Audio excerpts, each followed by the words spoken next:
গ্রামের দুই প্রতিবেশী রহিম ও করিম তাদের বাপদাদার আমল থেকেই পাশাপাশি জমি নিয়ে বসবাস, কিন্তু একটি সীমানা নিয়ে বিরোধ চলে আসছে অনেক বছর। একদিন এই বিরোধ এতটাই বেড়ে গেল যে তারা একে অপরের সাথে কথা বলা বন্ধ করে দিল। পরিস্থিতি শান্ত করার জন্য গ্রামের বয়োজ্যেষ্ঠ আলেম মৌলভী সাহেব এগিয়ে এলেন। তিনি দুই পরিবারকে নিয়ে একটি সালিশি বৈঠকের আয়োজন করলেন।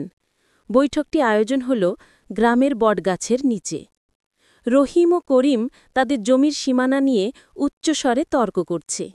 তাদের পরিবারের সদস্যরাও একে অপরের দিকে অভিযোগের সুরে কথা বলছে। মৌলভী সাহেব দুই পরিবারকে বললেন, ভাইয়েরা, আজ আমরা এখানে মানুষের আদালতে নয়, আল্লাহর আদালতে বসেছি। আমাদের মনে রাখতে হবে, কিয়ামতের দিন আমাদেরকে আল্লাহর কাছে জবাবদেহি করতে হবে। মৌলভী সাহেব কোরআন শরীফ থেকে তেলাওয়াত করলেন, নিশ্চয়ই মুমিনরা পরস্পর ভাই ভাই, তাই তোমরা তোমাদের দুই ভাইয়ের মধ্যে সংশোধন করে দাও।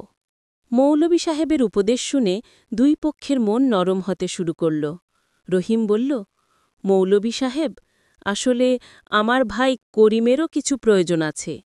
করিমও বলল, আমি বুঝতে পেরেছি, আমার ভাই রহিমেরও সঠিকতা আছে। মৌলভী সাহেবের মধ্যস্থতায় দুই পরিবার একটি সমঝোতায় এল। তারা জমির একটি অংশ মসজিদের জন্য ওয়াকফ করে দিল এবং বাকি অংশ ভাগ করে নিল। তারা পরস্পরকে জড়িয়ে ধরে আপোস করল।